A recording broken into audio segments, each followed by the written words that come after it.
The path to enlightenment is found not in the destination. There are moments when nothing is actually wrong. You're not failing.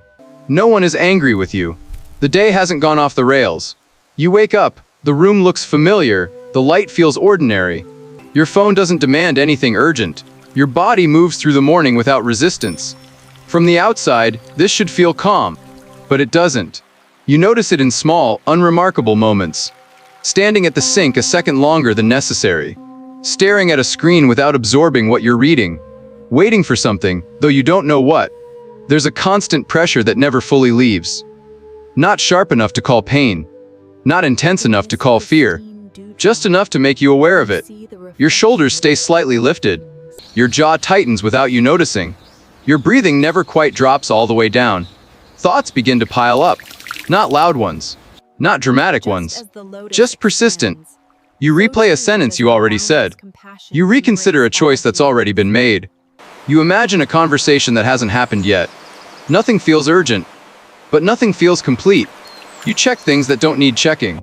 You refresh. You adjust. You stay mentally one step ahead of where you actually are. You tell yourself everything is fine. And technically, it is. There's no emergency, no crisis, no clear reason to explain yourself to anyone. Still, quiet feels uncomfortable. When the room finally goes still, something inside doesn't follow. There's a low, constant hum like a machine that never powers down, only softens enough to ignore. You feel it most in the pauses, after the task is finished, before the next one begins. In that brief space where there's nothing demanding your attention, that's when the noise gets louder. Not loud enough to scare you, just loud enough to keep you occupied. You don't call it a problem. It doesn't sound serious. So you don't give it a name. You keep moving instead. Scrolling a little longer than you meant to. Thinking through things that don't need thinking through. Staying slightly ahead of the moment you're in. And underneath all of it, there's a quiet, unsettled question you never quite say out loud. If nothing is wrong, why does it feel so hard to stop? At some point, you start looking for a name. You want something simple, something familiar. A word that sounds manageable. Something you can point to and say, that's it. Overthinking. Stress. A mental issue. For a moment, the label feels relieving. As if naming it means you finally understand it. But the relief doesn't last. Because the moment the label settles, another question quietly takes its place. What's wrong with me? Why can't I relax when nothing is actually happening? Why does this seem easy for everyone else? The question doesn't sound curious. It sounds personal. Heavy. It turns the experience into a flaw. Something you're doing badly. Something you should have figured out by now. You can feel what that question does. It tightens your body. It sharpens your attention inward. It turns observation into self-pressure. So instead of answering it, you hesitate. Not to calm yourself. Not to fix anything. Just to listen to the question itself. And for the first time, it starts to feel off. Because the experience doesn't actually feel like a mistake. It feels consistent, predictable. It shows up in similar moments, in similar pauses. Which makes you wonder, what if this isn't about something being wrong? What if it isn't a personal failure at all? A different question begins to surface. Quieter, less accusing. Not why can't I stop this? But what keeps this moving? What stays active even when nothing demands it? What continues, even when there's no clear reason? You don't have language for it yet. You're not describing it. You're not explaining it. You're just noticing that something is running. Steady. Automatic. And as that realization settles, something shifts. The pressure to fix yourself eases just slightly. Because if something is operating, then maybe the task isn't to fight it. Maybe it's simply to see what's there. When nothing pulls from the outside, the movement doesn't stop. It changes direction. It doesn't begin with a thought. It begins with a condition. A pause appears. No task waiting. No signal asking for attention. Nothing that clearly says what comes next. That pause creates space. And space doesn't stay empty for long. Something lingers just slightly. An impression that doesn't fully dissolve. That impression draws a memory. The memory leans forward, searching for what might follow. Memory hands off to anticipation. Anticipation looks for continuity. And continuity needs something to hold on to. Only after that movement is already underway does a sense of this is about me appear. Not at the start. After. The order matters. First the gap. then the linking, then the reaction to the linking. Only then does the feeling arise that something is happening to you. What you notice as noise is not the origin. It's the surface of a sequence already in motion. This sequence doesn't wait for problems. It doesn't require stress or unfinished business. It activates simply because the conditions line up.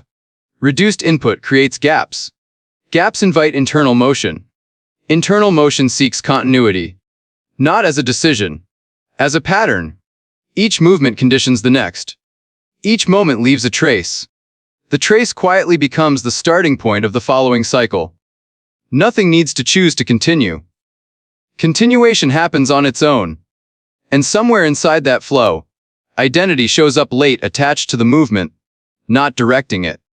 That timing is easy to miss. Because from the inside, it feels simultaneous. Thought, reaction, self-reference all at once. But structurally, it isn't. The movement comes first. The sense of I arrives after, trying to make sense of what's already moving. This is why the noise feels strangely difficult to interrupt. Not because it's loud, but because stepping in means interfering with something that's already carrying momentum. And momentum doesn't just persist for no reason. It persists because it's doing something. Maintaining something. Protecting a sense of continuity that feels necessary.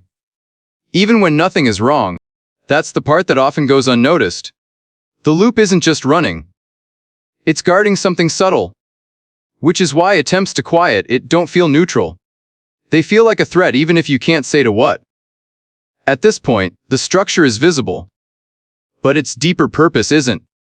Not yet. You can feel it in simple moments. When a day feels scattered, when nothing quite lines up. There's a quiet urge for things to hold together. Not to feel happy, just to feel steady. A sense that if everything could stay connected, if the day had a clear shape, if you knew where you stood, then you could finally rest. That pull is subtle. It doesn't announce itself. It just leans forward, looking for something solid. Out of that pull, a reference forms. Something that can carry the thread. Something that can say, this is happening to me. Not because it was already there, but because continuity needs a place to land. The feeling of me shows up like a handle. A way to keep things from slipping apart. A way to make the movement feel owned. And once that handle appears, it feels important to protect it. You notice this when things won't quiet down. When the noise keeps looping, even after you've tried to settle it.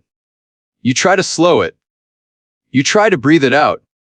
You try to bring it under control. Each attempt feels reasonable. Almost responsible. But something strange happens. The more you try to press things into calm, the more tension creeps in around the edges. It's not dramatic. Just tighter. More alert. Because every effort to stop the movement is read as a signal. Something is unresolved. Something might still be at risk. The system doesn't hear, I want peace. It hears, there's something I need to fix. So it speeds up. Not to bother you. To protect what it's holding together. That's why forcing stillness feels exhausting. You're pushing against the same mechanism that's trying to keep you stable. The harder you push, the more it braces. This isn't about willpower. It never was. Every attempt to control the loop uses the same tools the loop itself is made of. Thinking responds to thinking. Effort responds to effort. Nothing steps outside. Which is why it can feel like you're trapped inside your own attempts to get free. Not because you're doing it wrong, but because you're trying to solve a structural movement from inside the structure. At some point, this becomes quietly discouraging. You realize you can't overpower it. And you can't outthink it either. That realization doesn't bring relief yet. It just loosens the illusion that control was ever the right lever. What begins to change isn't the noise. It's the relationship to the struggle. You start to see that the loop isn't stubborn, it's careful. It's not trying to hurt you. It's trying to keep something continuous intact. Familiar. And the effort to force quiet, no matter how gentle, keeps signaling that continuity is under threat. So the system stays alert. Nothing here is personal. Nothing here is a failure. It's a structure doing what it was built to do. Seeing that doesn't stop it, but it changes where the pressure lands.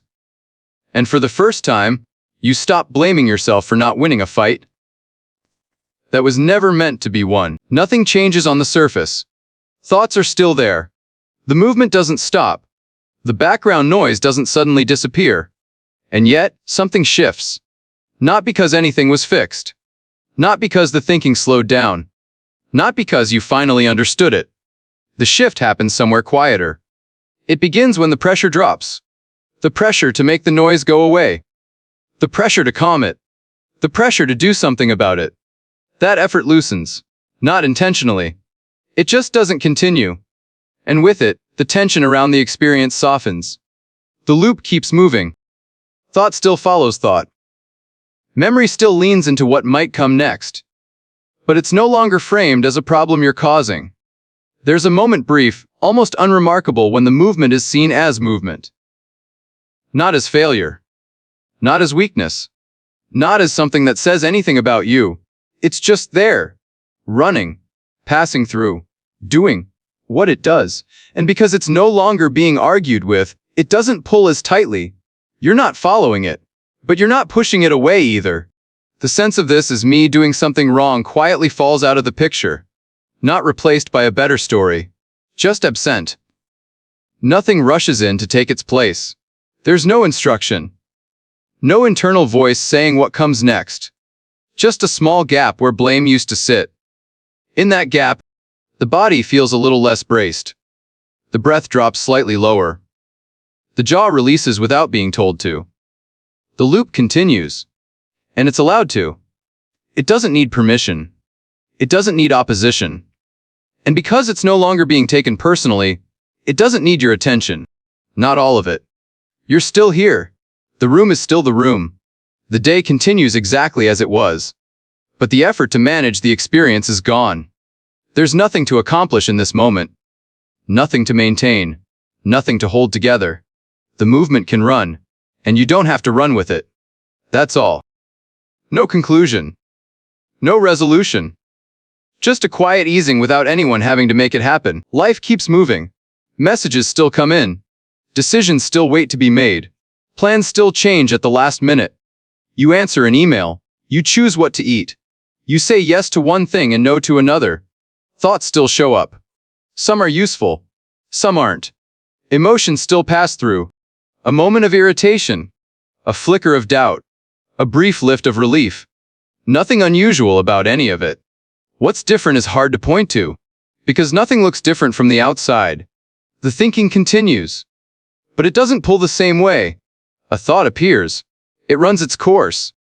And something else keeps functioning at the same time. You notice the body moving before the commentary finishes. You notice actions completing themselves without needing permission. There's less checking.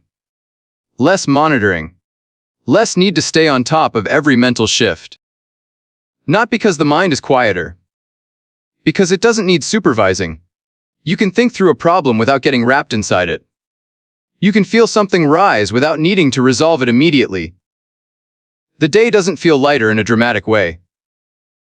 It just feels more spacious. Not calm. Not elevated. Just less tight. There's room for thinking to happen without becoming the center of things. Room for emotion without it steering the moment. Nothing has been added. Nothing has been taken away. The same life. The same responsibilities. The same patterns showing up when they show up. Only now, they don't claim the whole field. You're still here. Still involved. Still responding. Just not pulled as closely as before. The day continues. Sounds come and go. Light shifts slightly. Something moves outside the frame. Nothing needs attention right now. Thoughts may still pass through.